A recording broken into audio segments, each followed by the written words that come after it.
jelang 1 Desember saya resign 2018, 1 Desember 2018. Baru dong ya. Baru 4 tahun resign, ini, ya. lalu ikut program namanya mendirikan startup media kerjasama dengan kumparan.com. Oke. Kan Kalau banyak persepsi kualitas gimana nih? Saya boleh tahu nih, saya ya, gali lagi. kualitas itu gini Mas. Jadi kalau kan maaf ya, yang ada berita yang sono kurang kualitas gimana nih Mas? Oh, enggak. Ya tetap berkualitas saya juga. Mancing. Nah, berkualitas, tapi karena bosan ikut orang sudah 7 tahun, nah itu ingin desain. Nah, di sana juga berkualitas dan juga dididik oleh sana. Sama ini mungkin yang dipesankan orang tua itu bagaimana hidup ini bermanfaat dan tidak menyusahkan orang lain. Kalau nggak menyusahkan itu maknanya kan banyak itu Mas. Banyak. Harus punya uang, harus semangat, itu harus sudah mukul semuanya itu ya. Itu. Ojo nyusahno wong itu sudah semuanya makna maksudnya. Iya, semua makna dalam itu ya. Kira-kira gitu Mas. Jadi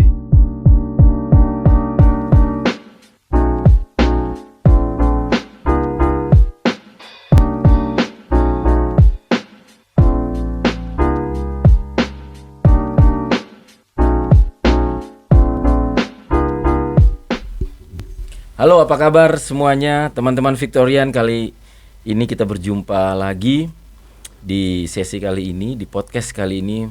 Saya kedatangan tamu. Terus terang aja nih, saya belum kenal dari awal. Saya kenalnya baru kali ini, baru hari ini dan pas di detik ini. Jadi pasti banyak hal yang bisa kita dapat, kita gali dari sosok Pak Thorik, seorang pebisnis juga. Dan kita pasti banyak insight nanti dari Pak Thoriknya. Siap. Ya. Semoga. Selamat datang Pak Thorik. Ya, selamat apa kabar? datang. Baik, Waduh, ini sore yang dari makmur pasti Pak Thorik. Amin. Ini tadi dari rumah Pak. Dari rumah. Oke. Ke rumah saya nggak jauh dari sini, mungkin nggak sampai 9 menit lah. Nggak sampai 10 menit kira-kira. Dekat aja berarti Pak Thorik ya. Pak Thorik, kita belum kenal nih berapa lama nih. Sebelumnya saya pengen tanya, biasanya kalau kenalan awal asli mana nih biasanya? Oh ya. Ya, saya Ilham Thorik, aslinya Kalipare, Kabupaten Malang. Oke. Dari sini sekitar 1,5 jam arah selatan, arah Blitar. Bisnis sekarang apa Pak Thorik kalau boleh tahu? Jadi saya mengelola beberapa bisnis, tapi yang utama yang begitu kita konsen ini Tugu Media Group, yaitu media online yang membawai tugumalang.id sama tugujatim.id, dan sekarang baru-baru ini ada tugubandung.id. Bisa buka ya? Tugu Media Group. Bisa kita Iya, tugumalang.id. Tugumalang.id kalau itu platform atau ini tugumalang.id, lalu ini semacam berita media online. Ini Tugu Malang media online. Ya. Maaf ya Pak, saya baru dengar loh. Media online saya tahu kan Jawa Pos zaman dulu ya. Kalau yang media online yang terbaru apa ini, berita. Aduh. Ada yang biasanya di Babe atau apa biasa merujuk ke dia ini apa? Ya, Tribun ya. Jadi kita kayak gitu, tapi kita online. Kayak detik.com, kayak Kumparan dan lain-lain, CNN Indonesia. Nah, tapi kita yang online. Jadi kita menyasar Malang dan Jawa Timur saja. Belum ke di luar Jawa Timur. Bandung gitu. Bandung, karena berdasarkan riset bahwa media yang bertahan itu salah satunya adalah yang mengandalkan kekuatan konten lokal, kira-kira gitu. Jadi kalau orang Surabaya ingin ke Malang, harapannya bacanya nanti Tugu Malang. Nah, kalau orang Jakarta mau ke Jawa Timur, bacanya tugujatim.id. Kira-kira seperti itu konsepnya. Kebetulan saya backgroundnya wartawan, dulu 8 tahun di Jawa Pos Radar Malang. Jawa Pos. Tahu Mas ya? Tahu. Koran. Pak dulu pimretnya Pak, kok jadi lupa namanya? Sampurna, Medi Sampurna atau bukan, Radar Malang. Ya, Abdul Muntalib. Pak Kurniawan Muhammad kalau nggak salah. Oh ya, itu bos saya dulu. Jadi gini ceritanya Mas, ini ya cerita ini dulu ya. Tugu Malang, Tugu Jatim ini Dulu saya akhir 2018, mungkin seperti sekarang lah.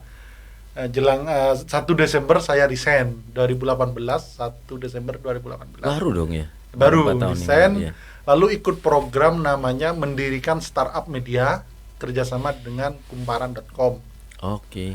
Nah, dari situ alhamdulillah dari 1.700 pelamar kita yang lolos. Jadi Kumparan itu mendirikan startup media 1.001 startup media. Nah, dari Aceh sampai Papua. Nama programnya 1.001, tapi totalnya 36 media. Nah, itu dikasih pendanaan, dikasih uang fresh ya per bulan gitu. Lalu kita kembangkan. Jadi itu kita nulis untuk Kumparan ya, di akun Tugu Malang di Kumparan. Nah, jadi alamat kita kumparan.com/Tugu Malang. Oke. Nah, tapi Kumparan tidak melarang untuk mengembangkan media sendiri. Nah, makanya kita setahun setelah dari 9 Februari 2019 itu kita mulai dengan Kumparan. Lalu 1 Januari 2020 itu kita bikin website sendiri. Bangun sendiri. Tapi tetap dengan Kumparan masih tetap. Ada pembagian bisnis di sana? Nggak ada. Jadi Kumparan pure hanya membantu untuk membuild teman-teman gitu. Ya, membuild, dan Kumparan kan dapat traffic dari Malang. Jadi jadi Kumparan dapat traffic dari Malang. Kalau Kumparan ingin tahu, pembaca Kumparan ingin tahu tentang Malang, nah itu bacanya Tugu Malang, kira-kira gitu. Oh, berarti ada link ya antara Tugu Malang dengan Kumparan. Ya. Nah, tapi ini kita bikin sendiri, dan kalau terkait perusahaan PT-nya nggak ada kaitannya sama sekali dengan Kumparan. Berarti kalau begitu ibarat awam saya nih, orang biasa media kan adanya redaktur untuk memilah berita-berita yang akan dipost. Itu berarti sudah independensi dari pihak Tugu Malang sendiri ya? Tidak ada hubungan sama Kumparan tadi? Tidak ada hubungan. Oke. Jadi kita mulai 2019 itu 3 orang, saya dan 2 orang karyawan. Lalu sampai sekarang total ada 30 orang lah, Tugu Malang dan Tugu Jatim. Ceritanya bosnya Tugu Malang ceritanya ya, ini. Tugu Media Group. Tugu Media Group. Ya. Jadi seperti itu, Mas. Jadi sekarang sudah karyawan 30 Pak ya? Dari 2.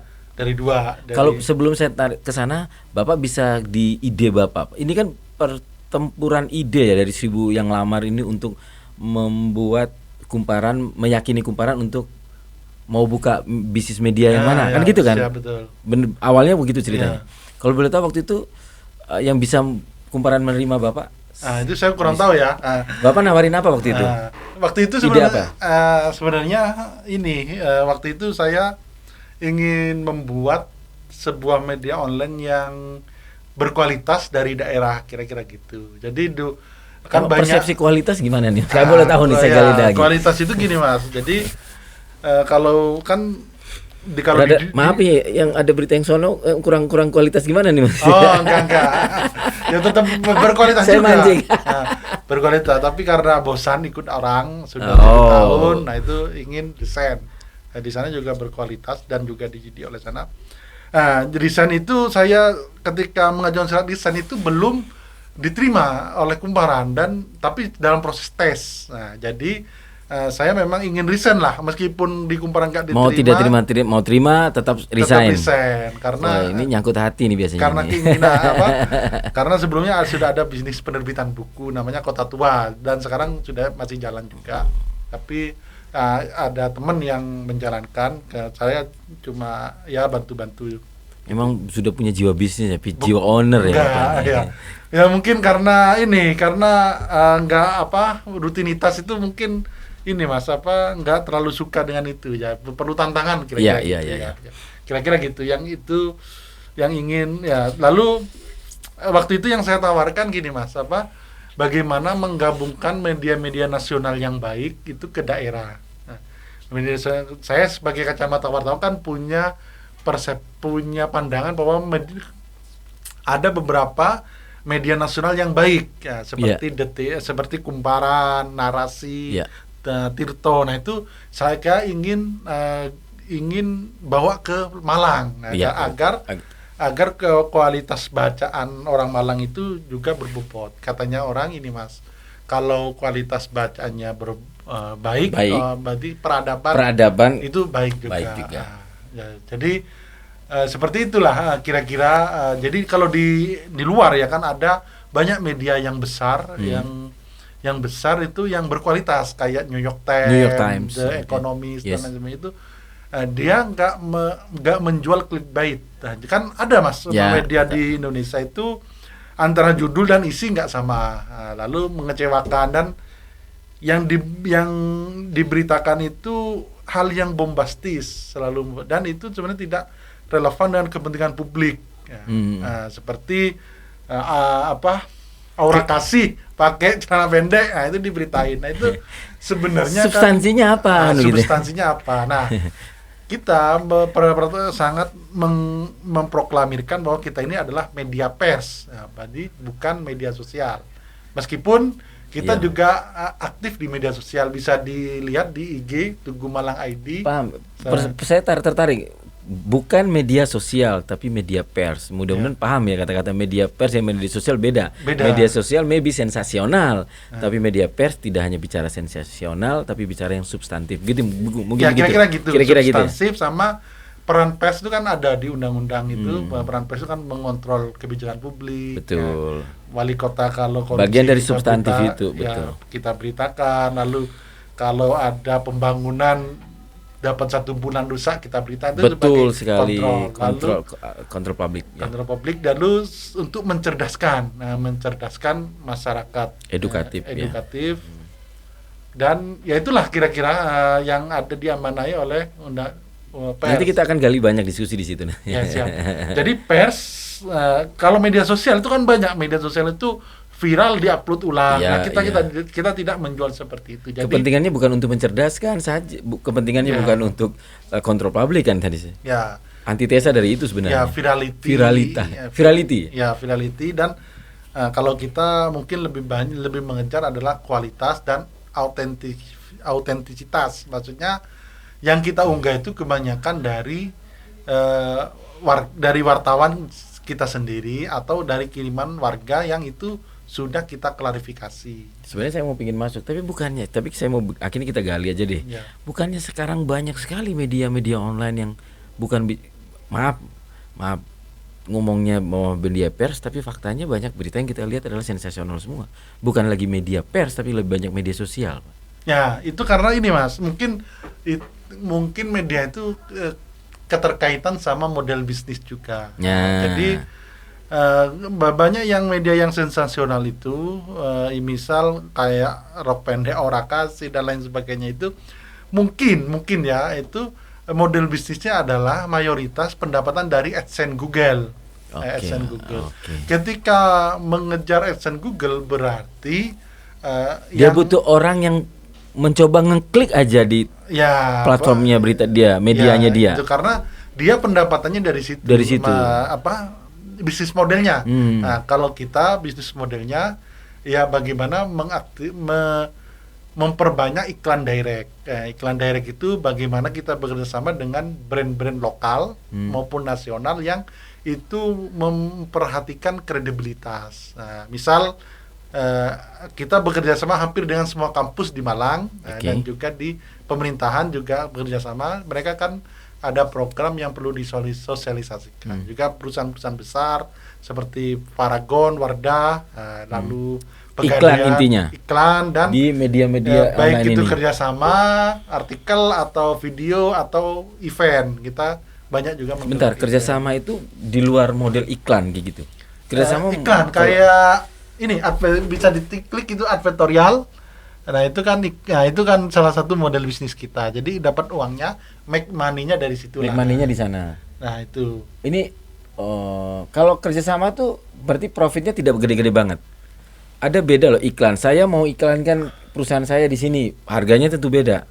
Kalau kerjasama beda kan dengan iklan. Karena pasti di situ ada mutualis simbiosis. Iya, kalau kerjasama itu sama aja, tapi bentuknya Mas mungkin kalau kerjasama itu bisa berita, bisa iklan banner, Oke. jadi macam-macam bentuknya. Tapi harganya kalau bicara nominal harganya tidak sebesar kalau kita minta kami mau iklan dong. Oh ya betul. Beda dong ya. Beda. Lebih gede iklan karena tujuan sudah pasti promo. Ya betul. Begitu kan, Pak? Ya betul gitu kira-kira. Itu. Nah, pertanyaan saya, dengan Pegadaian dan berarti sebagainya. sini ada dua kubu kalau saya bisa simpulkan sementara. Oh, ada media yang karena tadi keterkaitannya sama model bisnis. Model bisnis yang mengharapkan AdSense sama model bisnis yang mencoba mengcover atau make money-nya dari memang kerjasama bisnis dengan pihak konvensional. Ya, dengan kan? Perusahaan dari iklan-iklan lah intinya. Kalau AdSense kan itu perantaranya Google kan, ya. Dan kita dapatnya juga mungkin nggak begitu banyak. Nggak begitu banyak. Pertanyaan saya, perusahaan media-media sosial yang bisa dibilang ya masih idealis kayak gitu bertahan ya? Contohnya ini bertahan buktinya? Oh bertahan, alhamdulillah Februari depan kita sudah 4 tahun gitu mas. Februari tahun depan, dan baik secara nama, kualitas brand, terus kunjungan pembaca itu kita terus meningkat. Artinya tanpa, mohon maaf, memurahkan diri sebagai bekerja secara bisnis media ini bisa kok dapat make money kan? Ya bisa. Bisa kok. Kalau kata Steve Jobs kan gini mas, kalau kata Steve Jobs apa itu, buatlah produk yang itu membuat bangga orang yang buat dan orang yang pakai. Yang pakai ya. Kayak Apple inilah. Yang pakai bangga, yang buat juga bangga. Nah gitu. Kalau dunia wartawan, dunia jurnalistik ya, itu kalau yang dibuat nggak berkualitas kan kasihan juga wartawannya, maksudnya. Sekarang kita masuk ke yang kedua tadi, kubu yang masih menggunakan make money-nya dari AdSense. Itu sebenarnya nggak ada yang salah sih sebenarnya. Nah, ini sebenarnya pilihan pertama. Kok nggak ada yang salah? Bagaimana? Mohon maaf nih, saya boleh mengkritis. Oh boleh. Kan kita diskusi nih, nyantai nih. Sambil minum, nah enak nih sambil minum nih. Ketemu orang wartawan enak kalau diajak kritis. Siap mas. Pertanyaannya saya adalah, kok bisa tidak salah? Jelas-jelas itu tidak mencerdaskan bangsa, dan itu bagian menjadi tanggung jawab kita semua. Saya sebagai masyarakat juga bertanggung jawab bagaimana bangsa ini peradabannya semakin lebih baik. Terakhir ada di media sosial saya nonton ada anak kecil yang menendang nenek-nenek dan seterusnya. Itu kan juga ngefek dari berita sebenarnya. Ya mungkin. Kita tidak bisa menafikan berita-berita hal tertentu kadang-kadang mempengaruhi loh Pak. Nah maksud saya, di mana andil pemerintah, di mana teman-teman media pers yang masih punya idealisme untuk problem yang kayak gini, keresahan kayak gini nih.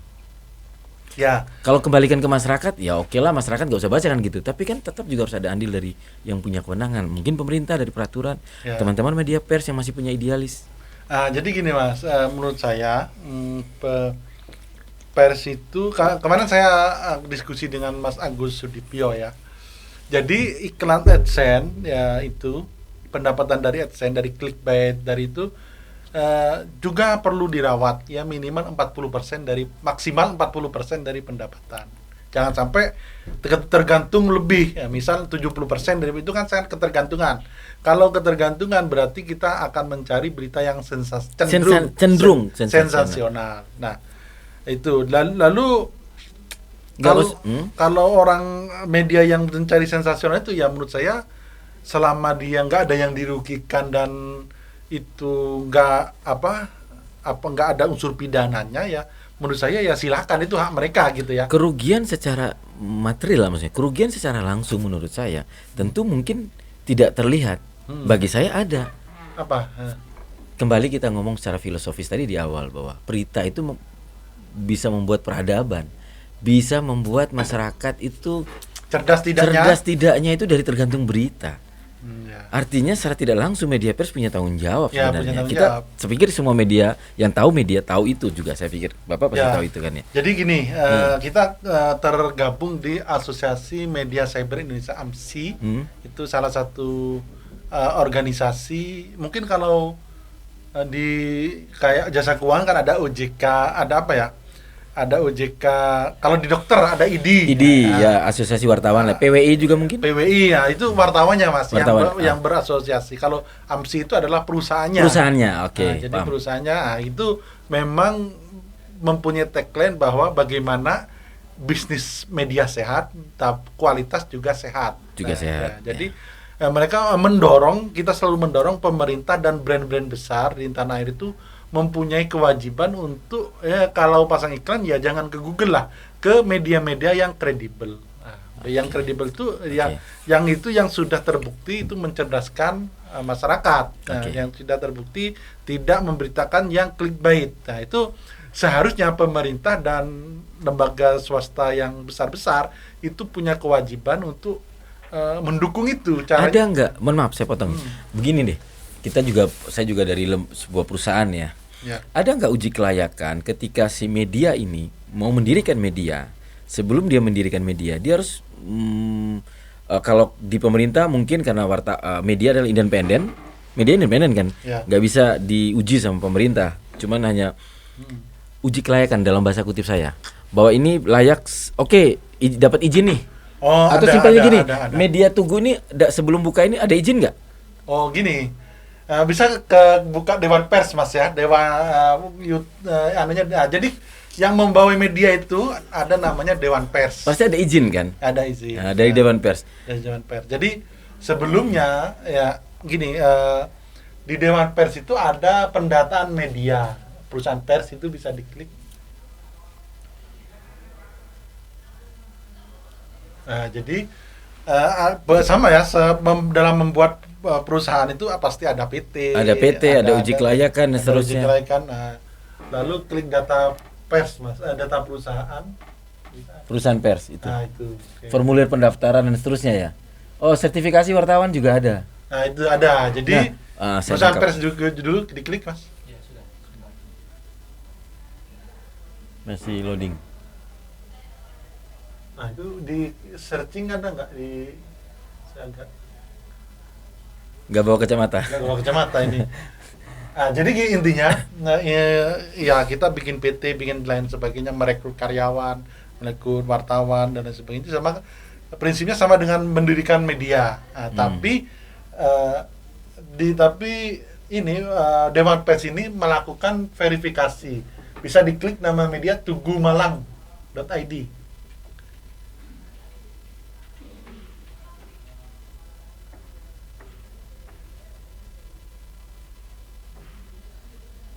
Sudah.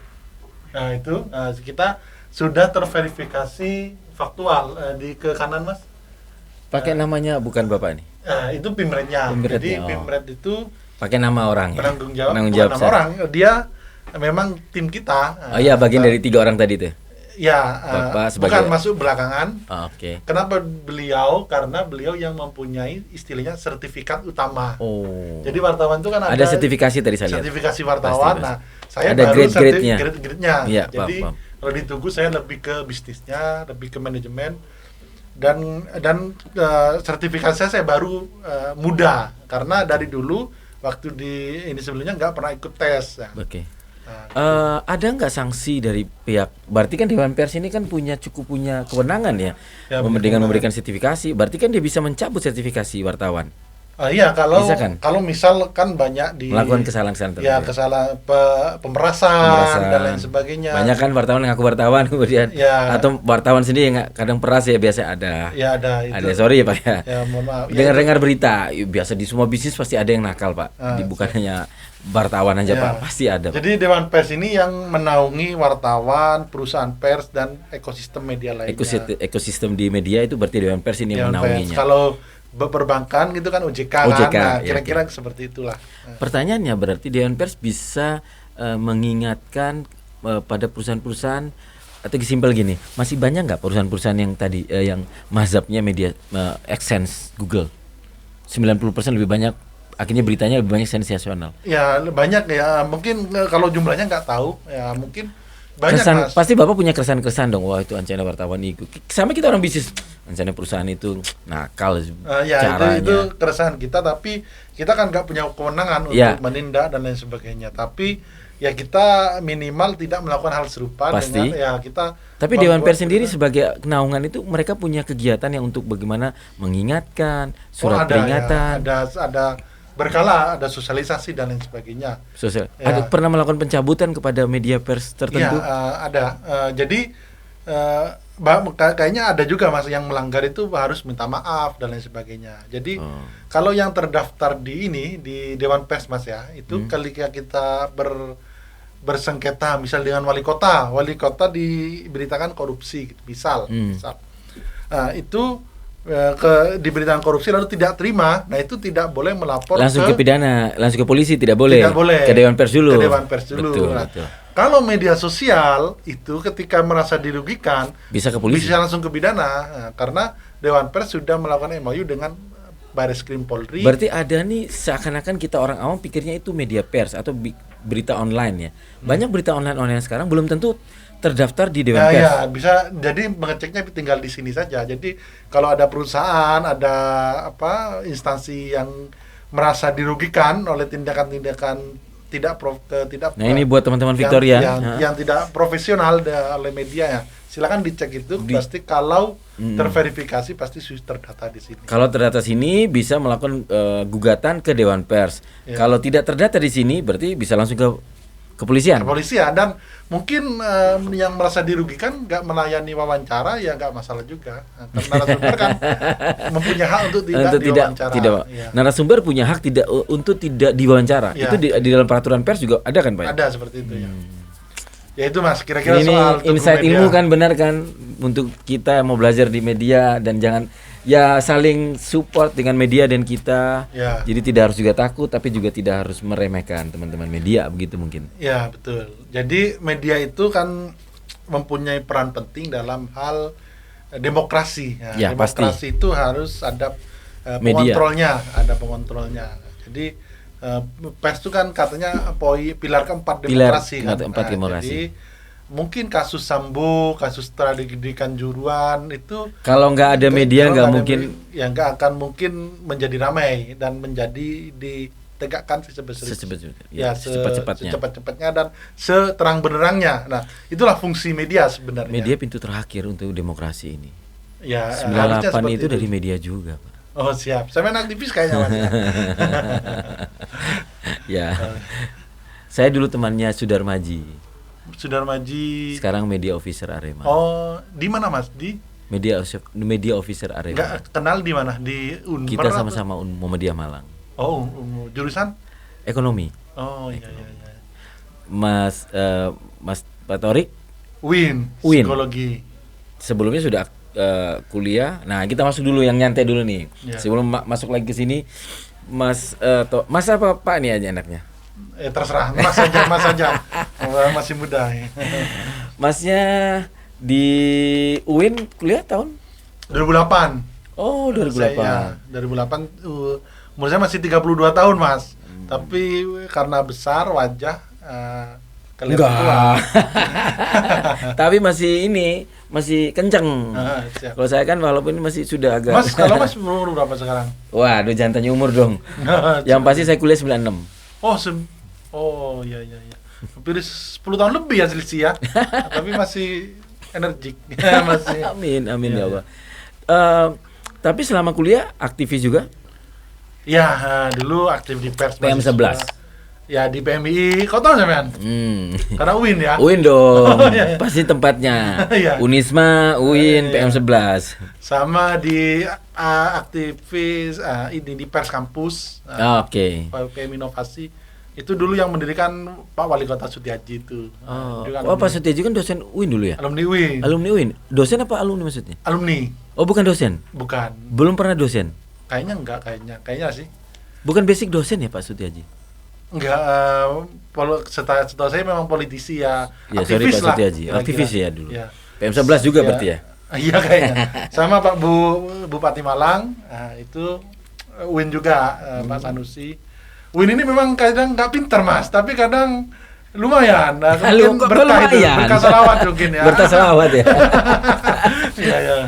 Ya gitu Mas kira-kira. Jadi saya sempat Ibnu juga? Enggak. Kalau Mas dulu apa? Loh, balik nanya nih saya, wartawan balik nanya jadi. Saya HMI. Siap, luar biasa ini. Jadi dulu kan PMI HMI itu kan saudara Mas. Yang mendirikan HMI itu kan Mahfud Junaidi, PMI yang mendirikan PMI Mahfud Junaidi itu kan dulu HMI. HMI sebelumnya. Jadi ya saudara aja. Gus Dur ya MI. Oh gitu. Kalau nggak salah loh ya. Oh, ya. Jadi ya itu salah tujuannya kan satu, yaitu menciptakan pemimpin sebenarnya kan, Pasti. dan mendidik mahasiswa. Jadi tujuannya sama untuk kemajuan Indonesia. Kenapa harus bertengkar? Kira-kira Iya, gitulah. iya, iya. Lalu saya lulus 2013. Iya, iya. Sebelum lulus 2012 April itu saya diterima di Radar Malang. Meskipun backgroundnya saya aktivis pers kampus, tapi secara jurnalistik sangat kurang lah waktu itu ya. Waktu aktivis pers kampus sempat tulis-tulis nggak untuk media Untuk Radar? di kampus. Pernah kirim ke Radar? Enggak. Kalau teman-teman saya dulu biasanya mereka sudah terbiasa selain di pers di kampus, dulu kita Dimek namanya Dimensi Ekonomi majalah, tapi mereka juga buat berita untuk dimasukin ke Radar Malang, ke Koran Jawa Pos dan seterusnya, dan mereka dapat fee itu. Oh iya. Dulu saya pernah lah sesekali, tapi bukan di Radar Malang, di Surya. Surya ya, lebih mudah di Surya ya. Iya. Nah itu jadi 2012 saya masuk Radar, itu ya banyak belajar lah. Sampai jadi sebelum lulus saya sudah kerja di Radar Malang. Baru 2013 lulus. Alhamdulillah bisa lulus lah, meskipun nyambi kuliah. Gitu, kira-kira gitu Mas. Jadi nggak nyambung sama psikologi sama kerjaan sekarang nih. Nggak nyambung, karena ya tapi tetap nyambung aja, karena wartawan kan banyak berhubungan dengan orang. Jadi mulai belajar itu kan sebenarnya ada keterkaitan sebenarnya. Berarti penting ya berorganisasi di kampus. Ya menurut saya sangat penting Mas. Sangat itu, berarti. Ya sangat, karena itu untuk ini ya selain intelektual juga untuk negosiasi dan juga ketahanan, resilient. Nah, jadi ketahanan resilient. Ya, ada penelitian kan bahwa orang sukses itu salah satunya kan selain pintar kan mempunyai ketahanan daya juang yang tinggi. Nah, jadi itu yang diajarkan di organisasi. Sudah teruji ya. Itu mungkin kelebihan tertempa. Nah, itu kira-kira gitu, Mas. Ya. Dulu SD SMP di mana? Oh, saya SD di Kalipare, SMP saya di pesantren Mas, Rodatul Ulum 1 Ganjaran. Pernah dengar Rodatul Ulum? Ganjaran Gonang Legi itu. Oh iya, Rodatul Ulum. Kayak pernah. Iya, Rodatul Ulum. Itu tempatnya Pak Kiai siapa? Ini dulu mondoknya Pak Bupati Malang. Oh, Pak Sanusi. Pak Sanusi itu di situ sampai SMA. Nah, lalu setelah lulus Alia ya namanya. Alia. Setelah lulus Alia baru Madrasah Alia ya. Ke kuliah itu Mas. Jadi dulu waktu SMP saya sempat nggak lulus UN Mas. Nah, memang NU Tulen ya ini. Maksudnya? Maksudnya iya NU Tulen, makanya sempat nggak lulus ujian nasional ketika SMP karena ya matematika kan sulit ya. Untung waktu itu ada remedi Mas, untung ada remedi dan akhirnya lulus. Kira-kira gitu. Jadi ngomong ya nggak apa-apa ini ya, semua baik, cuma loh kuliah NU tadi sempat ngomong Muhammadiyah. Emang Muhammadiyah? Apa? Muhammadiyah?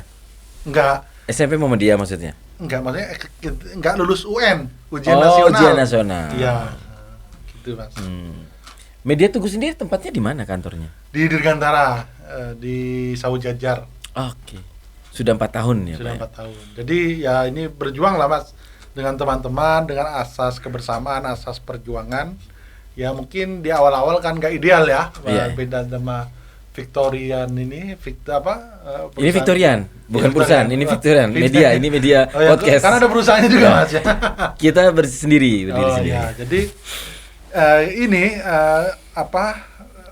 karena dengan segala keterbatasan teman-teman berarti percaya ke kita. Nah, saya nggak tahu kenapa teman-teman percaya gitu. Nah, itu yang mungkin menjadi pendorong untuk semangat. Nah, jadi ketika orang percaya ke kita, ke perusahaan kita, berarti kan mereka menggantungkan hidupnya ke perusahaan kita gitu ya. Itu yang harus kita jaga, bahwa harus kita tumbuh bersama dan harus media ini harus besar lah kira-kira gitu, agar bisa memberi manfaat ke lebih banyak orang, kira-kira gitu Mas. Tapi yang paling pasti adalah media ini tetap pasti bisa bertahan. Ini udah 4 tahun ya? Ya 4 tahun. Walaupun idealis tapi juga bisa make money. Ya. Benar kan ya? Ya, Ya, masih kira-kira cuan lah. Masih cuan. Masih Dengan, cuan ya? Ya kita selain pemberitaan juga ada event. Nah, event ada kita event yang menggait banyak beberapa sponsor gitu Mas. Ada kemarin IO gitu semacam ya gitu. semacam IO, kita ngadain Hall Gus Dur, Hall Bung Karno. Oke. Semacam seminar gitu, lalu menggandeng Paragon Wardah itu mengadakan pelatihan jurnalistik ke 24 kampus dan sekolah di Jawa Timur. Jawa Timur, Itu alumninya ada sekitar 5.000 alumni. Nah, itu jadi kita mengadakan kegiatan-kegiatan seperti itulah caranya untuk bisa survive gitu Mas, kira-kira gitu. Apa namanya? Kebanyakan selain bisnis media ada bisnis yang lain, Mas Torik? Yaitu penerbitan buku, lalu istri ada usaha UMKM ya gitulah Mas, kira-kira agar ngepul dapur kira-kira. Emang dari kecil sudah biasa aktif gitu Pak? Challenge? Enggak. Ya karena ini aja Mas, karena keinginan aja. Jadi ya alhamdulillah kita passion terhadap ini yang mungkin paling penting Mas dalam berkarir ya, itu harus ada passion, kira-kira gitu. Enggak, ini saya lihat logat kayaknya Pak Torik kan dari Madura ya? Ya. Memang orang Madura ini selalu maju di depan biasanya. Oh, enggak juga. Karena itu atau gimana nih Pak? Oh, daerah Madura itu gimana? Ya mungkin selalu enggak tahu juga karena apa Mas ya. Karena apa mungkin didikan orang tua kalau boleh tahu nih. Apa yang membuat terkesan sampai hari ini orang tua masih ada semua. Mas ya. Alhamdulillah. Enggak, ini tinggal ibu. Kayak saya meninggal ketika saya SMA Mas. Oh. Nah, lihat gitu guru SD tapi juga aktif ya di usaha kecil-kecilan di kampung, usaha peternak ayam petelur. Nah, jadi ya memang keluarga saya itu aktif gitu. Jadi enggak, selain tidak puas dengan guru saja juga berusaha lain gitu. Dari situasi lingkungan keluarga itulah yang selalu berusaha itu. Ya itu mungkin ya itu salah satunya secara tidak langsung gitu. Sama mungkin yang dipesankan orang tua itu bagaimana hidup ini bermanfaat dan tidak menyusahkan orang lain. Kalau nggak menyusahkan itu maknanya kan banyak itu Mas. Banyak. Harus punya uang, harus semangat, itu sudah mukul semuanya itu ya. Itu. Ojo nyusahno wong itu sudah semuanya makna maksudnya. Iya, semua makna dalam itu ya. Kira-kira gitu Mas. Jadi ya bagaimana kita kemandirian. Nah, maksudnya kalau di Tugu ini kalau saya baca buku itu saya juga senang baca buku Mas. Buku Simon Sinek Start with the Way, ya itu bagaimana kita membuat sesuatu itu motivasi utamanya bukan uang, bukan kekayaan, tapi apa yang hendak why apa selain itu gitu.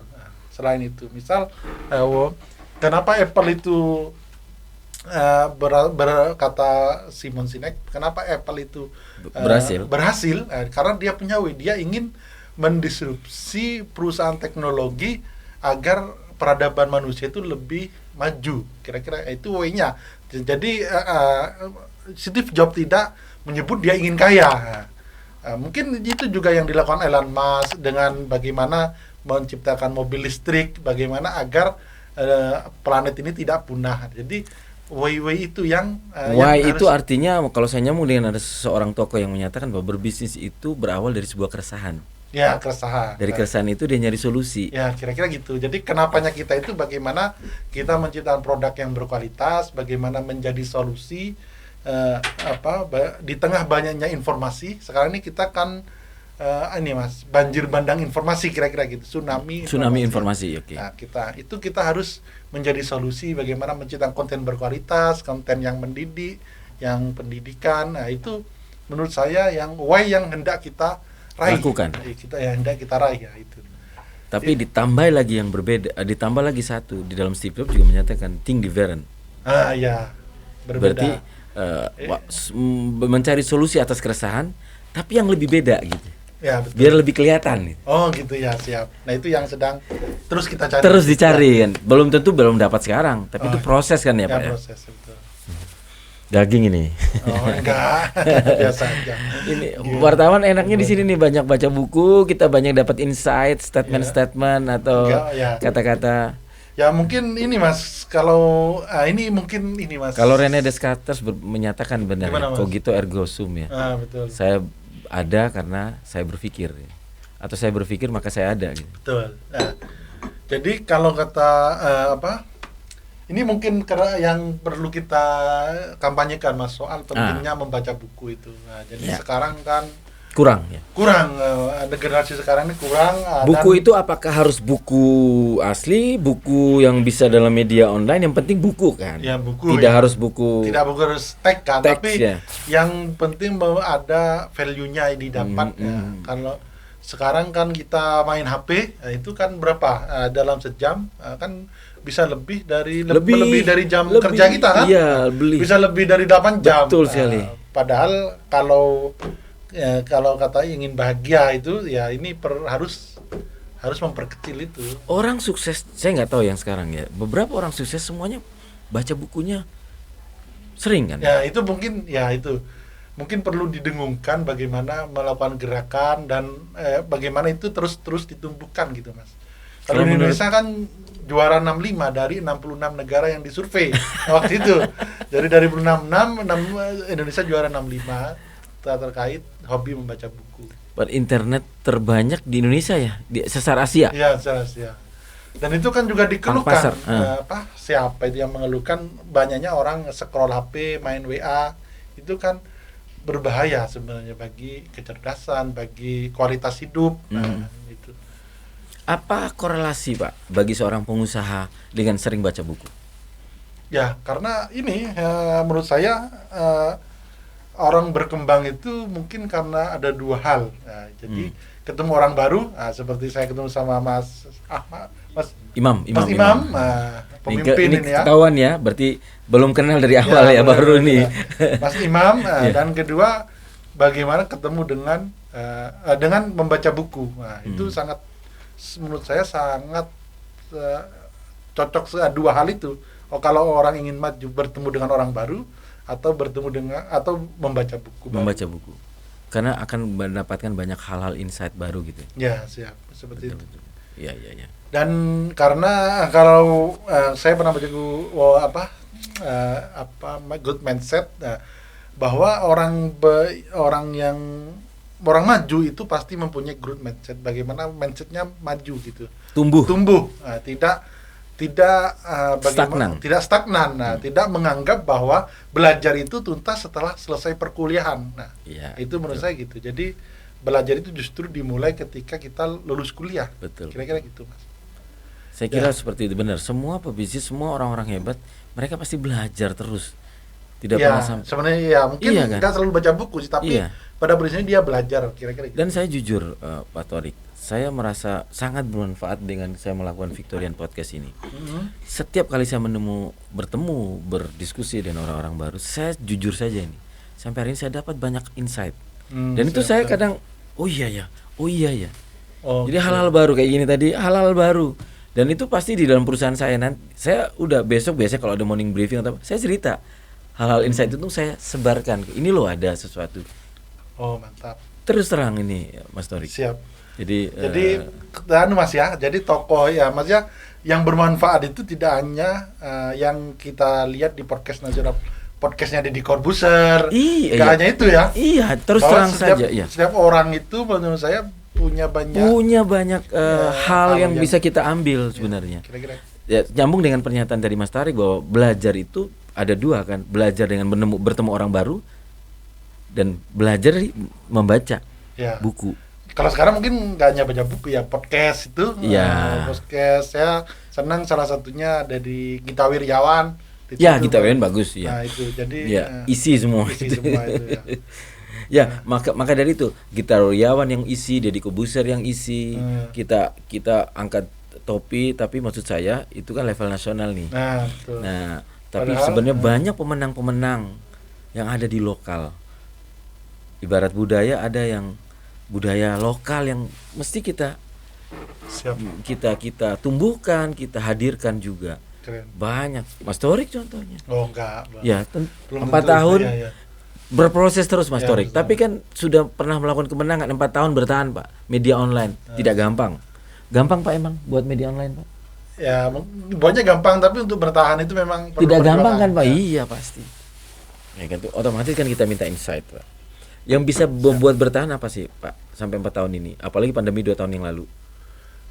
Menurut saya yang membuat bertahan itu gini Mas, salah satunya adalah mungkin sama dengan Victorian ya, bahwa dengan perusahaan Bapak, perusahaan satunya selain perusahaan podcast ini ya, itu kan bagaimana kekuatan berjejaring. Nah itu Iya, itu berjejaring. penting menurut saya, berjejaring, kenal orang baru setiap hari, mengupgrade diri, melakukan kerjasama dengan berbagai pihak. Nah itu menurut saya penting sekali. Jadi silaturahim lah kalau bahasa Islamnya, atau kalau bahasanya gaulnya, bahasa milenialnya Berkolaborasi. dengan itu ya penting. Saya dengar Pak Torik, Mas Torik ini juga punya pernah gabung di TDA. Masih komunitas TDA? Oh ya, nah, itu salah satu bentuknya berkolaborasi. Wah. Gabung TDA, gabung HIPMI. Bantu dong nanti ngundang-undang Boleh. dari pihak. Kalau saya sudah kenal, berarti temannya Pak Rendra ya? Ya, Pak Rendra sudah. Belum. Oh ya, itu Belum. salah satunya. Nanti, Bisa itu. nanti saya video call dia nanti. Siap. Tadi barusan sama dia tadi. Hmm. Berarti sama Mas Nanang ya? Ya, Mas Nanang, ya itu luar biasa. Jadi kalau Mas Nanang 8, saya masih 2 lah mungkin. Mas. Masya Allah. Kira-kira gitu. Iya. Oke, apa namanya? Mau disampaikan apa nih? Jadi selain jaringan ya perlu ya tadi itu resilient, Ketahanan, ya. ya. Kalau kerja dengan orang 8 jam, kalau kerja usaha ya mungkin bisa 24 jam gitu Mas. Kerja usahanya. Jadi 2 tadi bisa diambil potongnya. Kejejaringan, Iya. yang kedua ketahanan, Ya itu. itu penting. Ya, dan juga mental growth mindset itu tumbuh terus. Tumbuh Nah, terus. Jangan merasa Mental puas. mau belajar. Mental belajar. Jadi dan jangan berubah. Jadi maksudnya jangan berubah itu ya semangatnya, bagaimana semangatnya itu ketika kita baru awal mendirikan itu kan semuanya luar biasa. Jadi ketika sudah mendapat enak, nah itu kan harus harus terus bersemangat gitu. Kalau kata teman saya di TDA juga bilang bahwa kita harus berada di posisi 0. Nah, jadi kalau perusahaan itu sedang sukses, kita harus di posisi 0. Jadi harus santai saja, karena dan ketika perusahaan sedang kolaps ya kita harus di posisi 0. Ya tetap santai gitu, kira-kira gitu. Jadi kalau sedih tidak berlebihan, kalau senang tidak berlebihan. Tidak berlebihan. Saya Kira-kira kenal gitu. Pak Rendra itu orangnya memang 3 hal itu ya, jejaringnya, silaturahimnya terus. Oh, siap. Iya. Udah lama kenal Mas Pak Rendra? Oh, lama banget. Dari 2004. Oke. Ya, apa Ini namanya? udah lumayan ini, Tapi Mas. terakhir nih saya Ya. mau bilang podcast katanya Mas Torik. Oke, gimana Mas? Apa podcastnya? Ya, Tugu Inspirasi Coba. Mas. Coba. Kita juga mengundang tokoh-tokoh lokal juga hampir sama Mas. Oh, Nah, sebagai- ternyata idenya sama ini. Jadi kita kan Tugu Media Group. Oke. Ada YouTube namanya. Saling support ini. Ya. Sudah berapa podcast? Udah banyak, saya nggak pernah ngitung ya. Tapi Oh, maksudnya sudah sejak kapan ini, Ode? sudah mungkin kita Dari tahun itu berapa? setahun setengah yang lalu. Wow, sudah. Nah, ini Pak ada Pak Sudarmaju. Oh, juga. Darmaju juga diundang. Ya. Tugu Inspirasi namanya. Itu ada Pangdam. Oh, ada keren-keren ya. Enggak, belum. Sudah berapa nih kalau boleh kita cek? Subscribernya baru 4.500 kalau. Wah, udah kalah jauh, Bos. Nanti di tag ya. Harus menghadapi COVID dengan apa yang dilakukan. Kapan dia ini nih si Mas Darmajin ya? Udah agak lama itu. Nah, itu adalah orientasi jangka panjang dan Oke. orientasi yang sifatnya bagaimana memberi nilai manfaat kepada banyak orang. Bahkan Oh, di kantor Jalan Dirgantara ini. Ya, di kantor. Oke. dengan kualitasnya Oke. masuk akademia Siap. Oke, nanti. Gitu Mas. Jadi ya sama idenya bagaimana orang bahkan orang yang menginspirasi itu sebenarnya nggak jauh-jauh dari kita gitu, orang yang hebat Iya, itu. Jadi iya. setiap orang kan sebenarnya punya kehebatannya Kehebatan masing-masing. masing-masing. Itu yang menurut saya perlu aja kita bahas, kita jadi nih menginspirasi orang sesuai apa yang kita bisa, kira-kira gitu. Betul. Terima kasih Mas Oke, Torik siap. dengan Terima kasih, Mas Imam. insight baru nih. Kalau mau kolaborasi, Oh, siap. saya siap diundang juga. Oke, boleh, siap. Ini menawarkan diri namanya. Iya. Boleh nanti kita undang soal suka dukanya bangun ini. Victoria ya. Ya, boleh. Financial market juga boleh. Siap. Oke, siap Mas. Oke, terima kasih sekali lagi Mas Siap, Torik terima atas kasih. kedatangannya. Atas undangannya. Siap. Oke, baik Victorian semuanya, mudah-mudahan bisa menjadi insight buat kita semuanya. Salam sukses, salam sehat buat teman-teman Victorian semuanya. Thank you.